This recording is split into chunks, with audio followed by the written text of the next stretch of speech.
Imagine a woman who perfects her rituals. She fasts and prays nightly, yet she is deeply hostile, constantly hurting her neighbors with her words. When the Prophet Muhammad was asked about this exact scenario, his verdict was absolute. He stated there was no good in her and that she belonged in the hellfire.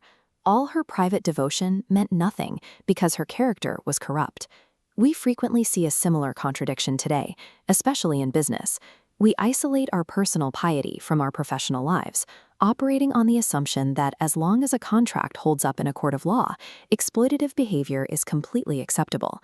To understand why this fails, we have to look at the concept of muamalat. This covers the entire spectrum of our human interactions, specifically focusing on how we conduct trade, employment, and financial dealings. Then there is akhlak, the internal sincerity and external fairness that must guide all human conduct. It is the ethical core that governs our actions. Akhlak cannot be treated as an optional add-on or a luxury upgrade to muamalat. It is the operating system itself. If we try to run an economy without it, the entire structure eventually turns toxic. When honesty and transparency disappear from the market, the immediate casualty is trust.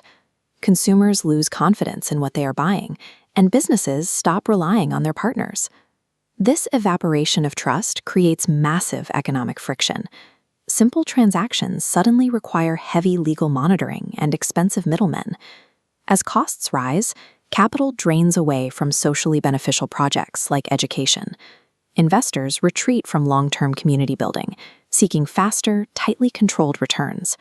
This misallocation often fuels israf, or reckless, wasteful consumption. By ignoring tawhid, the principle that wealth is a trust we must manage responsibly, societal wealth pours directly into harmful industries and speculative gambling. The absence of ethics doesn't stop capital from flowing, it simply diverts that flow away from human development and points it straight towards societal decay. This newspaper headline and crashing market graph captured the 2008 global financial crisis.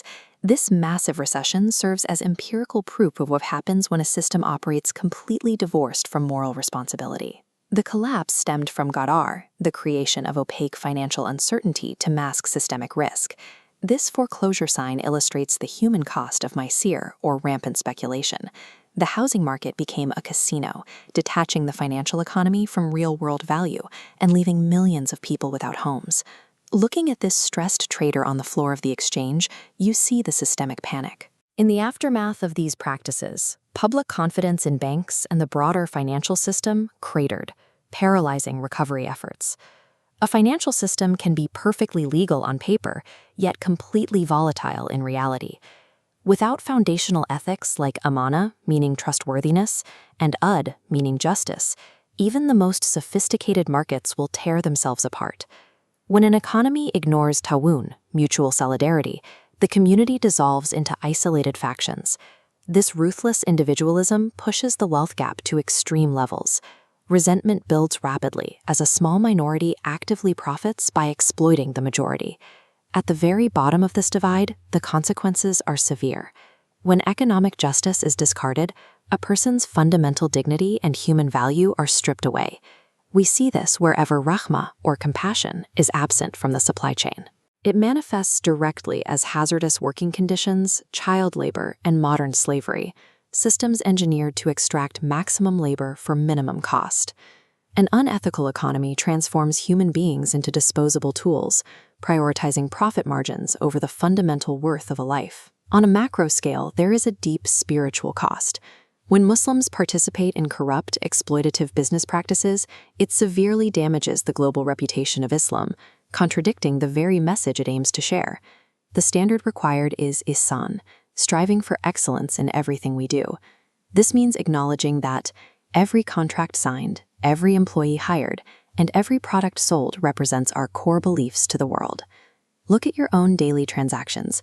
Every time you tap to pay or sign an agreement, ask yourself, are you simply hunting for legal loopholes to maximize profit, or are you practicing true ethical muamalat?